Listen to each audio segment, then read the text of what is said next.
Friends, എല്ലാവർക്കും വരാന്ത റൈസിൻ്റെ YouTube ചാനലിലേക്ക് സ്വാഗതം.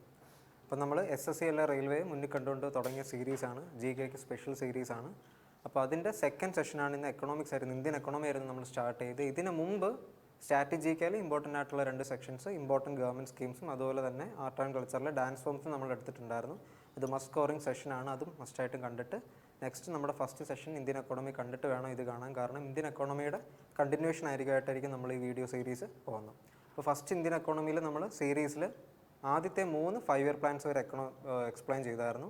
അതിന് മുമ്പ് ഹിസ്റ്ററി ഓഫ് പ്ലാനിംഗ് ഒക്കെ ഉള്ളൊരു ബ്രീഫ് എക്സ്പ്ലനേഷൻ പോയിട്ടുണ്ടായിരുന്നു. ഇത് അതിന് ശേഷമുള്ള സെഷനാണ്. അപ്പോൾ ഫസ്റ്റ് വീഡിയോ കാണാത്തവർ അത് മസ്റ്റായിട്ടും പോയി കാണാം. ഓക്കെ, പിന്നെ നമ്മുടെ സെക്കൻഡ് പാർട്ടായിരിക്കും അതിൻ്റെ. അപ്പം നോക്കിയേ, 3 ആനുവൽ പ്ലാൻസ്, അതായത് തേർഡ് 5 ഇയർ പ്ലാൻ വന്നതിന് ശേഷം വന്നതാണ് 3 ആനുവൽ പ്ലാൻസ്. അതായത് നമ്മുടെ രാജ്യത്ത് എക്കണോമിക് കണ്ടീഷനൊക്കെ ശോകമായതിൻ്റെ ഒരു അടിസ്ഥാനത്തിൽ, അതായത് 4th പ്ലാൻ എക്സിക്യൂട്ട് ചെയ്യേണ്ട, അത് കുറച്ചുകൂടെ ഡെവലപ്പ് ആയതിനു ശേഷം എക്സിക്യൂട്ട് ചെയ്യാൻ വെച്ചിരുന്ന പ്ലാനായിരുന്നു. അപ്പോൾ അതൊന്ന് ഹോൾട്ട് ചെയ്തിട്ട് ആ ഒരു കാലയളവിൻ്റെ ഇടയ്ക്ക് നടത്തിയ, അല്ലെങ്കിൽ 1966 മുതൽ 69 വരെ, അതായത് 4th പ്ലാനിന് മുമ്പ് നടത്തിയ പ്ലാനാണ് 3 ആനുവൽ പ്ലാൻസ്. അത് എക്സിക്യൂട്ട് ചെയ്തത് മെയിൻ റീസൺ എന്ന് പറഞ്ഞാൽ നമ്മുടെ എക്കണോമിക് പെർഫോമൻസ് വളരെ ലോ ആയിരുന്നു.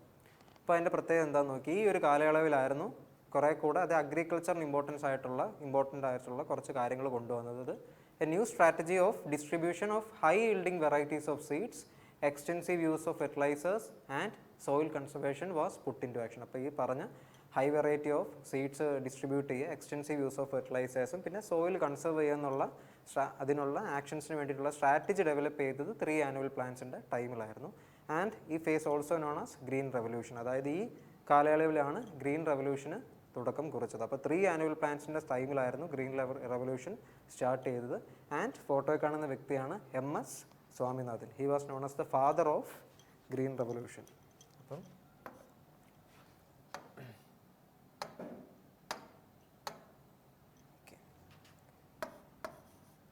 MS സ്വാമിനാഥൻ. MS സ്വാമിനാഥൻ ആരാണ്? Father of green revolution.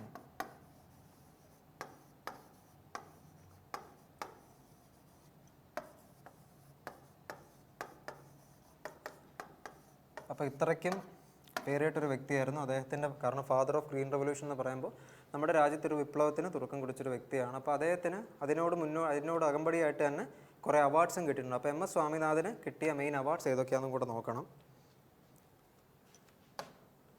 അപ്പോൾ അത് ഏതൊക്കെയാണെന്ന് നോക്കിയേ.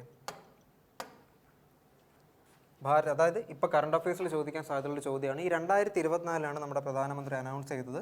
അതായത് 2024 അദ്ദേഹത്തിന് ഭാരത് രത്ന കൊടുക്കുന്നതായിരിക്കും. ഭാരത് രത്ന. അപ്പോൾ ഭാരത് രത്ന എന്താണ്? ഇന്ത്യയുടെ ഹയസ്റ്റ് സിവിലിയൻ അവാർഡാണ്. Bharat Ratna is the highest civilian award conferred in our country.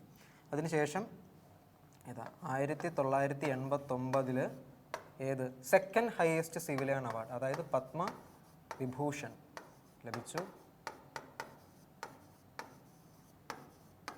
And third highest civilian അവാർഡായിട്ടുള്ള പത്മഭൂഷണം ലഭിച്ചു.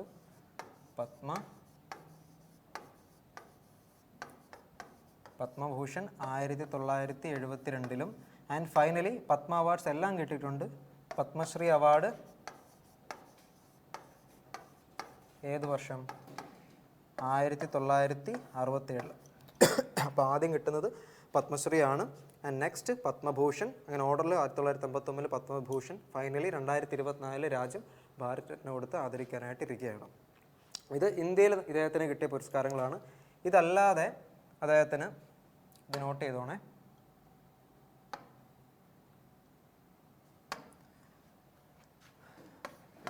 രാമോൺ മാഗ്സസെ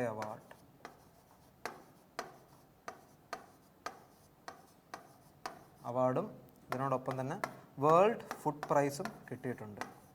ഏത് വർഷമാണ്?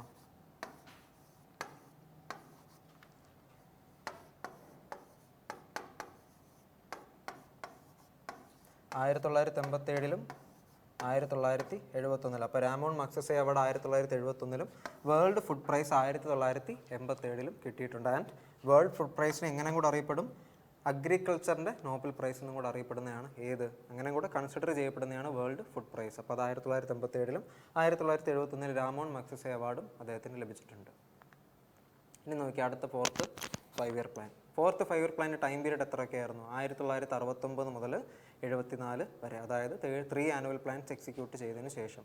അപ്പോൾ അതിൻ്റെ പ്രത്യേകത എന്ന് പറയാൻ emphasised on zero net foreign trade and self reliance and agriculture. അതായത് ആദ്യത്തെ പ്ലാനിന് ശേഷം അഗ്രികൾച്ചറിൻ്റെ ഒരു ഇമ്പോർട്ടൻസ് താഴെ പോയിരുന്നു. അപ്പോൾ അത് മുന്നിൽ കണ്ടുകൊണ്ട് അഗ്രികൾച്ചറിന് ഇമ്പോർട്ടൻസ് കൊടുക്കുക, ഒപ്പം self reliance and zero net foreign trade, അതായത് ഫോറിൻ ട്രേഡിന് ഇമ്പോർട്ടൻസ് കുറച്ച് സെൽഫ് റിലയൻസ് നമ്മുടെ നാട്ടിൽ തന്നെ ഉൽപ്പാദിപ്പിക്കുക എന്നുള്ളൊരു കൺസെപ്റ്റിന് കുറച്ചുകൂടെ ഫോക്കസ് കൊടുത്ത് അഗ്രികൾച്ചറിനെ ഒന്ന് അപ്ലിഫ്റ്റ് ചെയ്യുക എന്നുള്ള ആശയത്തിലായിരുന്നു ഫോർത്ത് 5 ഇയർ പ്ലാൻ എക്സിക്യൂട്ട് ചെയ്യുന്നത്. ആൻഡ് ഈ കാലയളവിൽ സംഭവിച്ച മെയിൻ സംഭവങ്ങൾ എന്ന് പറഞ്ഞാൽ, ഒന്ന് 1969 14 ഇന്ത്യൻ നാഷണൽ ബാങ്ക്സ് നാഷണലൈസ് ചെയ്തിട്ടുണ്ടായിരുന്നു.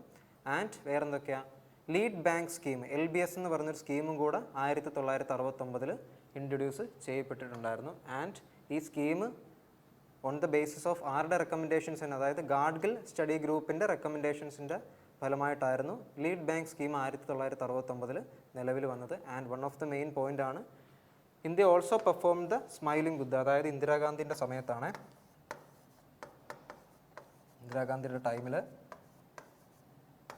ഇന്ത്യ എന്ത് ചെയ്ത് മാറിപ്പോലെ പോഖ്രാൻ 1 രാജസ്ഥാനിൽ 1974, അതായത് ഈ ഫോട്ടോയിൽ കാണുന്നത് നമ്മളൊരു ന്യൂക്ലിയർ ടെസ്റ്റ് നടത്തിയതിൻ്റെ ഫോട്ടോ ആണ്. അപ്പോൾ 1974 പോഖ്രാനിൽ രാജസ്ഥാനിൽ നമ്മളൊരു ന്യൂക്ലിയർ ടെസ്റ്റ് നടത്തി. അപ്പോൾ അതിൻ്റെ പോഖ്രാൻ 1 എന്നായിരുന്നു ടെസ്റ്റിൻ്റെ പേര്, ഓപ്പറേഷൻ പോഖ്രാൻ. അതിൽ ഓപ്പറേഷൻ സ്മൈലിംഗ് ബുദ്ധ അത് നമ്മൾ 1974 രാജസ്ഥാനിൽ നടത്തി.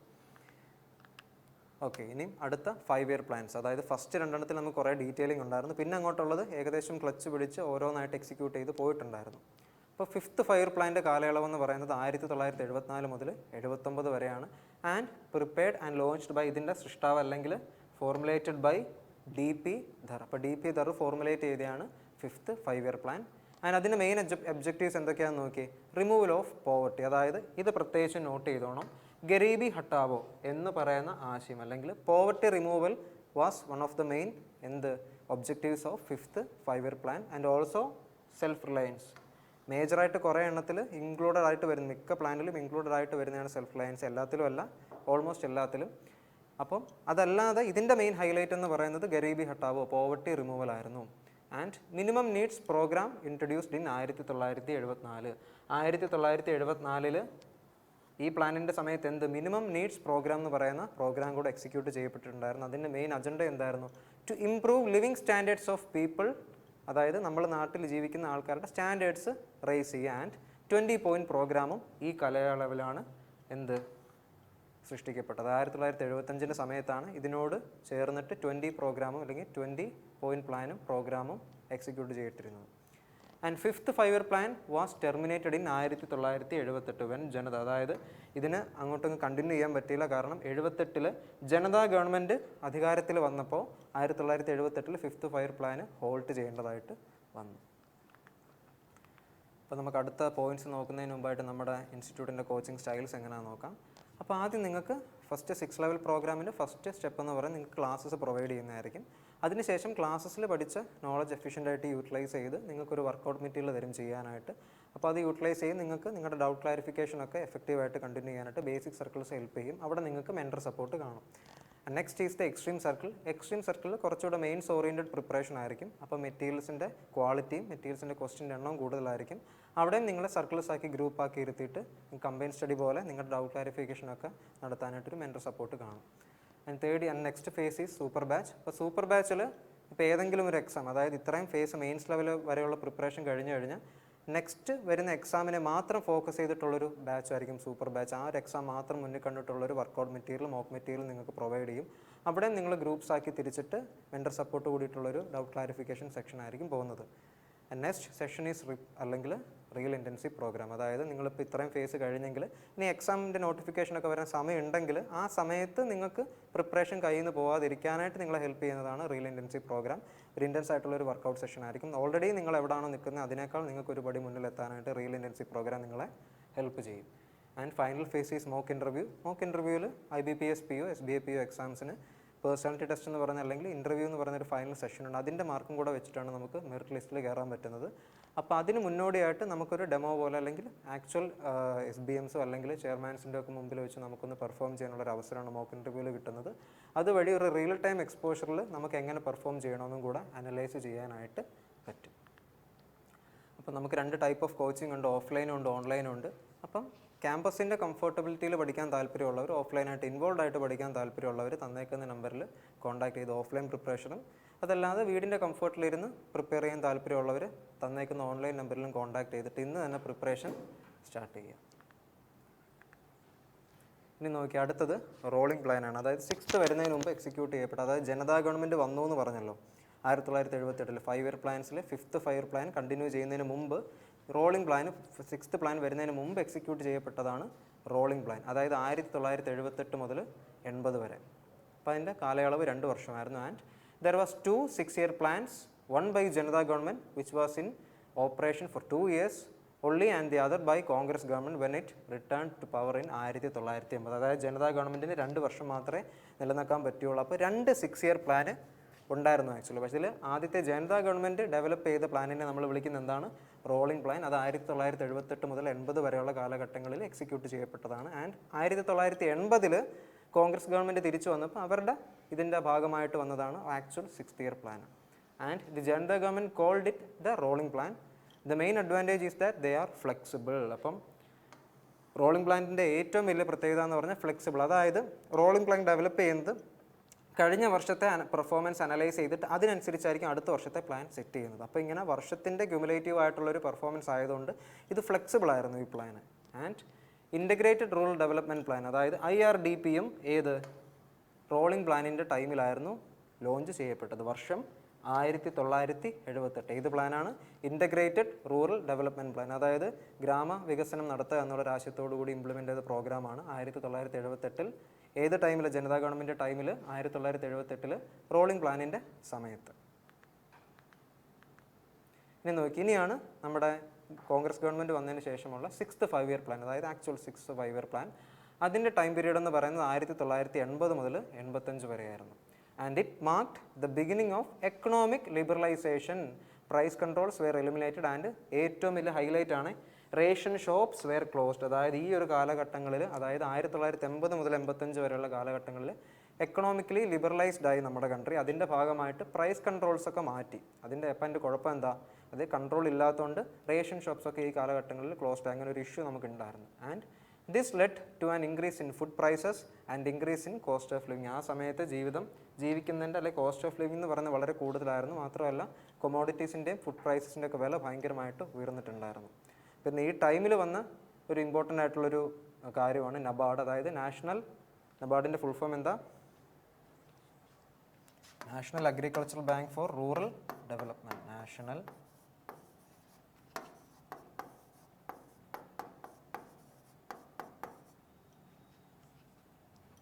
നാഷണൽ ബാങ്ക് ഫോർ അഗ്രികൾച്ചർ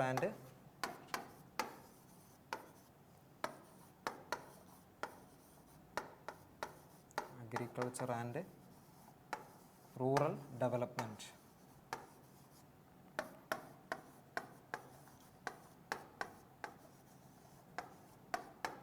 ഇപ്പോൾ national bank for agriculture and rural development establish ചെയ്തത് 1982 ആൻഡ് എൻ്റെ പ്രത്യേകത എന്താ? ഇതിൻ്റെ ഒരു കാര്യം കൂടെ നോട്ട് ചെയ്യണം. ഇതിൻ്റെ ഹെഡ് ക്വാർട്ടേഴ്സ് എന്ന് പറയുന്നത് മുംബൈയിലാണ്. മുംബൈ. ഓക്കെ, എങ്കിലും നോക്കി അടുത്ത 7th 5 ഇയർ പ്ലാൻ. അതിൻ്റെ കാലഘട്ടം എന്ന് പറയുന്നത് 1985 മുതൽ 1990 വരെയായിരുന്നു. ആൻഡ് അതിൻ്റെ മെയിൻ ഒബ്ജക്റ്റീവ് എന്തായിരുന്നു? Where to establish growth in areas of increasing production of food grains and generating employment. അതായത് നമ്മുടെ നാട്ടിൽ തന്നെ ഒരു സെൽഫ് റിലയൻസ് എന്ന് പറയുന്ന ആശയം ഉത്തേജിപ്പിക്കുന്നതിൻ്റെ ഭാഗമായിട്ട് നമ്മുടെ നാട്ടിൽ തന്നെ ഫുഡ് ഗ്രെയിൻസിൻ്റെ പ്രൊഡക്ഷൻ കൂട്ടുക. അതിൻ്റെ ഭാഗമായിട്ട് എംപ്ലോയ്മെൻറ്റും ജനറേറ്റ് ചെയ്യുക, തൊഴിൽ അവസരങ്ങൾ ലഭ്യമാക്കുക. And it was A great success. The economy recorded, അതായത് ഇതുവരെയുള്ള പ്ലാൻസിൻ്റെ എക്സിക്യൂഷനിൽ ഇത് റിമാർക്കബിൾ ആയിട്ട് നിൽക്കുന്ന ഒരു പ്ലാനാണ്. കാരണം ഒരു ഗ്രേറ്റ് സക്സസിനേക്കാൾ ഉപരി നമ്മുടെ ഗ്രോത്ത് 6%, എക്കോണമി ഗ്രോത്ത് 6%-ലും റെക്കോർഡ് ചെയ്തു. കാരണം എന്താ? നമ്മുടെ ടാർഗറ്റ് റേറ്റ്, അതായത് 5% അച്ചീവ് ചെയ്യാനായിരുന്നു നമ്മൾ പ്ലാൻ ചെയ്തിരുന്നത്. പക്ഷേ ഗ്രേറ്റ് സക്സസ് ആയതുകൊണ്ട് അത് 6%-ലായിരുന്നു എത്തി നിന്നിരുന്നത്. ഇനി നോക്കി അടുത്തത് 8th 5 ഇയർ പ്ലാൻ. അത് 1992 മുതൽ 1997 വരെ. And it was postponed by 2 years because of political appeals at the centre. അതായത് നമ്മുടെ സെൻട്രൽ ഗവൺമെൻറ്റിൻ്റെ ആ ഒരു ലെവലിൽ അല്ലെങ്കിൽ സെൻട്രൽ ലെവലിൽ പൊളിറ്റിക്സിൻ്റെ ഒക്കെ കുറച്ച് ഭാഗമായിട്ട് 2 വർഷത്തേക്കിന് 8th 5 ഇയർ പ്ലാൻ ഡിലേ ആയിട്ടുണ്ടായിരുന്നു. അതാണ് 1992 മുതൽ 97 വരെ ആവാനായിട്ടുള്ള മെയിൻ റീസൺ. കാരണം എന്താണ്, ബാലൻസ് ഓഫ് പേയ്മെൻറ്റ്സ് ഒക്കെ കാരണം ഇന്ത്യയുടെ ഏകദേശം നമ്മുടെ ഇപ്പോൾ ശ്രീലങ്കയുടെ കാര്യം പറഞ്ഞാൽ ഇന്ത്യയുടെ ഒരു എക്കണോമി ആ സമയത്ത് തകർന്നുകൊണ്ടിരിക്കുന്ന ടൈമായിരുന്നു. അതായത് ഇന്ത്യയുടെ ബാലൻസ് ഓഫ് പേയ്മെൻറ്റിൻ്റെ കാര്യത്തിലൊക്കെ നോക്കുവാണെങ്കിൽ ഇന്ത്യയുടെ പൊസിഷൻ വളരെ ശോകമായിരുന്നു. അതായത് ബാലൻസ് ഓഫ് പേയ്മെൻ്റ് എന്ന് വെച്ചാൽ ഒരു കൺട്രിയിൽ അപ്പോൾ ഇൻഫ്ലോ, അതായത് ഒരു പർട്ടിക്കുലർ ടൈം പീരീഡിൽ ഒരു കൺട്രിയിലോട്ട് വരുന്ന മണിയുടെ ഡിഫറൻസ്, മണിയും പിന്നെ നമ്മുടെ രാജ്യത്തുനിന്ന് പുറത്തോട്ട് പോകുന്ന റെസ്റ്റ് ഓഫ് ദ വേൾഡിലോട്ട് പോകുന്ന പൈസയും ഇത് തമ്മിലുള്ള ഒരു പർട്ടിക്കുലർ ടൈം പീരീഡിലുള്ള വ്യത്യാസം, അത് ആ ഒരു പെർഫോമൻസിൽ അതാണ് ബാലൻസ് ഓഫ് പേയ്മെൻ്റ് എന്ന് പറയുന്നത്. അത് നമുക്ക് ആ ഒരു ബാലൻസ് ഓഫ് പേയ്മെൻറ്റ് പൊസിഷനിൽ നമ്മൾ വളരെ ലോ ആയിരുന്നു. ഇത് കണ്ടുകൊണ്ടാണ് നമ്മുടെ finance minister doctor Manmohan Singh free market reforms കൊണ്ടുവന്നത്. ഏകദേശം കടക്കണിയിലായിരുന്ന ഇന്ത്യയെ കൈപിടിച്ചുയർത്തിയത് അന്നത്തെ ഫൈനാൻസ് മിനിസ്റ്റർ ഡോക്ടർ മൻമോഹൻ സിംഗിൻ്റെ ഫ്രീ മാർക്കറ്റ് റിഫോംസ് എന്ന് പറയുന്ന ആശയമായിരുന്നു. അതിൻ്റെ ഭാഗം, അതായത് മാർക്കറ്റിൽ ഗവൺമെൻറ്റിൻ്റെ കൺട്രോൾ കുറച്ചു. അതായത് ഫ്രീ മാർക്കറ്റിൽ അതിൻ്റേതായിട്ടുള്ള കച്ചവടങ്ങൾക്ക് ഒരു ഫ്രീ ആയിട്ട് ലീവേ ചെയ്യാനായിട്ടുള്ള അല്ലെങ്കിൽ ഫ്രീ ആയിട്ട് മൂവ് ചെയ്യാനായിട്ടുള്ളൊരു റിസ്ട്രിക്ഷൻ മാറ്റി മൻമോഹൻ സിംഗിൻ്റെ സമയത്ത് കൊടുത്തിട്ടുണ്ടായിരുന്നു. അതിൻ്റെ ഭാഗമായിട്ടാണ് ഏകദേശം ബാങ്ക്രപ്റ്റ് ആയിട്ടുള്ള നമ്മുടെ കൺട്രി പിന്നെ അങ്ങോട്ട് പതിയെ പ്രോഗ്രസ് വരുന്നത്. അപ്പം ആ ടൈമിലെ finance minister doctor Manmohan Singh ആയിരുന്നു. അദ്ദേഹത്തിൻ്റെ ഫ്രീ മാർക്കറ്റ് റിഫോംസ് വഴിയാണ് നമ്മൾ ബാലൻസ് ഓഫ് പേയ്മെൻറ്റ്സിൻ്റെ കാര്യത്തിൽ നമ്മുടെ എക്കോണമി ഒന്ന് ബൂസ്റ്റപ്പ് ആക്കിയത്. And it was the beginning of LPG. അതായത് LPGയുടെ full form liberalisation, privatisation and globalisation. And India become a member of World Trade Organisation on January 1, 1995. India World Trade ഓർഗനൈസേഷൻ്റെ founding member മാത്രമല്ല, 1995 ഇത് form ചെയ്തതിൻ്റെ ഭാഗമായിട്ട് India എൻ്റെ ഒരു മെമ്പറും കൂടായിരുന്നു. കാരണം ലിബറലൈസേഷൻ, പ്രൈവറ്റൈസേഷൻ, ഗ്ലോബലൈസേഷൻ കുറച്ചുകൂടെ, അതായത് നമ്മുടെ സെൽഫ് റിലയൻസ് എന്ന് പറയുന്നുള്ള ആശയം അങ്ങ് കളഞ്ഞു. എന്നിട്ട് ഫോറിൻ ട്രേഡ് കുറച്ചുകൂടെ ഒന്ന് സെറ്റാക്കണമെന്നുള്ള ആശയവും വന്നതും 8th 5 ഇയർ പ്ലാനിൻ്റെ സമയത്ത്. ആ ടൈം മുതലാണ് നമ്മുടെ എക്കോണമി കുറച്ചുകൂടെ ഒന്ന് ബൂസ്റ്റപ്പ് ആവാൻ തുടങ്ങിയത്. ഇനി നോക്കിയേ 9th 5 ഇയർ പ്ലാൻ, അതായത് 1997 മുതൽ 2002 വരെ. ഇനി 9th പ്ലാനിൻ്റെ വേറൊരു പ്രത്യേകതയും കൂടെ ഉണ്ട്. അതായത് growth with social justice and equality. ഈ പ്ലാൻ്റെ വേറൊരു പേരും കൂടാണ്. അതായത് ഈ പ്ലാൻ എന്തിനായിരുന്നു ഫേമസ് ആയിരുന്നു? Growth with social justice and equality എന്നുള്ള തീമിലായിരുന്നു 9th 5 ഇയർ പ്ലാൻ എക്സിസ്റ്റ് ചെയ്തിരുന്നത്. And it was developed in the context of 4 important dimensions. അതായത് ഈ തന്നേക്കുന്ന ക്വാളിറ്റി ഓഫ് ലൈഫ്, ജീവിത നിലവാരം, ജനറേഷൻ ഓഫ് പ്രൊഡക്റ്റീവ് എംപ്ലോയ്മെൻറ്റ്, അതായത് പ്രൊഡക്റ്റീവായിട്ടുള്ള തൊഴിലവസരങ്ങൾ ജനറേറ്റ് ചെയ്യുക, പിന്നെ regional balance and self Reliance. അതായത് സെൽഫ് റിലയൻ്റ് ആയിട്ടും കൂടി റീജിയണൽ ബാലൻസും കൂടെ ഒക്കുറ് ചെയ്തിട്ട് നമ്മുടെ എക്കോണമി ഡെവലപ്പ് ചെയ്യുക എന്നുള്ളൊരു ആശയത്തിലാണ് 9th 5 ഇയർ പ്ലാൻ ഡെവലപ്പ് ആയത്. അപ്പോൾ ഈ 4 ആസ്പെക്ട്സിൽ, ഈ 4 ഡയമെൻഷൻസിൽ കൂടെ സ്റ്റേബിൾ ആക്കിയിട്ടായിരുന്നു നമ്മുടെ 9th 5 ഇയർ പ്ലാൻ എക്സിക്യൂട്ട് ചെയ്യപ്പെട്ടിരുന്നത്. ആൻഡ് വേറൊരു പ്രത്യേകതയും കൂടെ ഉണ്ട്. ഈ ടൈമിലായിരുന്നു സ്വർണ്ണ ജയന്തി ഗ്രാം സ്വരോസ്ഗാർ യോജന. ആൻഡ് അത് ഏത് വർഷം? 1999 സ്വർണ്ണ ജയന്തി ഗ്രാം സ്വരോസ്ഗാർ യോജനയും പിന്നെ പ്രധാനമന്ത്രി ഗ്രാം സാധക് യോജന 2000 പ്രധാനമന്ത്രി ഗ്രാം സാധക് യോജനയും സ്വർണ്ണ ജയന്തി ഗ്രാം സ്വരോസ്ഗാർ യോജനയും വന്നത് 9th 5 ഇയർ പ്ലാനിൻ്റെ ടൈമിലായിരുന്നു. ഓക്കെ, പിന്നെ വേറൊരു കാര്യം നോക്കി, ഈ ടൈമിലാണ് ഗോൾഡൻ ക്വാഡ്രിലാറ്ററൽ എന്ന് പറഞ്ഞ അല്ലെ നാഷണൽ ഹൈവേ നെറ്റ്വർക്ക് കണക്റ്റഡ് ആയിട്ട് അല്ലെങ്കിൽ അത് ഡെവലപ്പ് ആയത്. അതിൻ്റെ പ്രത്യേകത എന്ന് വെച്ചാൽ major metro cities like Delhi, Kolkata, Mumbai and Chennai, അത് ഇതിനെ 4നെയും കൂടെ കണക്ട്, അല്ലെങ്കിൽ ഈ മേജർ മെട്രോ സിറ്റീസിനെ കണക്ട് ചെയ്തിട്ടുള്ളൊരു ഗോൾഡൻ ക്വാഡ്രിലാറ്ററൽ നാഷണൽ ഹൈവേ വന്നത് 2001 അത് ഏത് 5 ഇയർ പ്ലാനിൻ്റെ ടൈമിലായിരുന്നു? 9th 5 ഇയർ പ്ലാനിൻ്റെ ടൈമിലായിരുന്നു. And privatisation of public sector units was started during the 9th plan. അതായത് നമ്മുടെ IDBI ആദ്യം തുടങ്ങിയ സമയത്ത് industrial development bank of India, അത് ഗവൺമെൻറ്റിൻ്റെതായിരുന്നു. ഇപ്പോൾ അത് പ്രൈവറ്റ് ആണ്. അപ്പോൾ എന്ന് പറയുന്ന പോലെ പബ്ലിക് സെക്ടർ അണ്ടർടേക്കിങ്സ് അല്ലെങ്കിൽ പബ്ലിക് സെക്ടർ യൂണിറ്റ്സ് പ്രൈവറ്റൈസ് ചെയ്യാൻ തുടങ്ങിയ കാലയളവും ഏകദേശം 9th 5 ഇയർ പ്ലാനിൻ്റെ ടൈമിലാണ്. ഓക്കെ, ഇതല്ലാതെ ഒരു കാര്യം കൂടെ നോട്ട് ചെയ്യണം. നമ്മൾ തുടക്കത്തിൽ പറയേണ്ടതായിരുന്നു, അതായത് 1900 നമ്മൾ പറഞ്ഞല്ലോ ഇന്ത്യയിലൊരു പ്ലാനിങ് വേണം എന്നൊക്കെ പറഞ്ഞൊരു അറ്റംപ്റ്റ് തുടങ്ങിയത് വിശ്വേശ്വരയ്യ ആയിരുന്നു. അത് 1934 ഇന്ത്യയുടെ പ്ലാൻഡ് എക്കോണമി ഫോർ ഇന്ത്യ, അതായത് 1934 പ്ലാൻഡ് എക്കോണമി ഫോർ ഇന്ത്യ എന്ന് പറയുന്ന ബുക്കിൽ കൂടെ ഫോർ ഇന്ത്യ വിശ്വേശ്വരയ്യ ആയിരുന്നു ഇന്ത്യക്ക് ഒരു പ്ലാനിങ് വേണം എന്നുള്ളൊരു ആശയത്തോടു കൂടി അതിനായിട്ട് ഫസ്റ്റായിട്ടൊരു അറ്റംപ്റ്റ് ഇട്ട വ്യക്തിയായിരുന്നു. അപ്പോൾ അദ്ദേഹം ഈ ബുക്കിൽ കൂടാണ് ആ ഒരു ആശയം അറിയിച്ചതും. 1934 ഇങ്ങനെ ഒരു ഫസ്റ്റ് അറ്റംപ്റ്റ് നടന്നതും. ഇതിന് ശേഷം കുറേ പ്ലാൻസ് വന്നിട്ടുണ്ടെന്ന് പറഞ്ഞായിരുന്നു. അപ്പോൾ ഈ ഒരു കാലയളവ് അല്ലെങ്കിൽ 1944 ബോംബെ പ്ലാൻ എന്ന് പറഞ്ഞൊരു പ്ലാനും കൂടെ വന്നിട്ടുണ്ടായിരുന്നു. ഇത് നോട്ട് ചെയ്തോണേ, നമ്മൾ കഴിഞ്ഞ സെഷനിൽ ഇത് പറഞ്ഞിട്ടില്ല. ഇത് അതിൻ്റെ ഒരു റിവൈസ്ഡ് സെറ്റാണ്, ബോംബെ പ്ലാൻ. അതായത്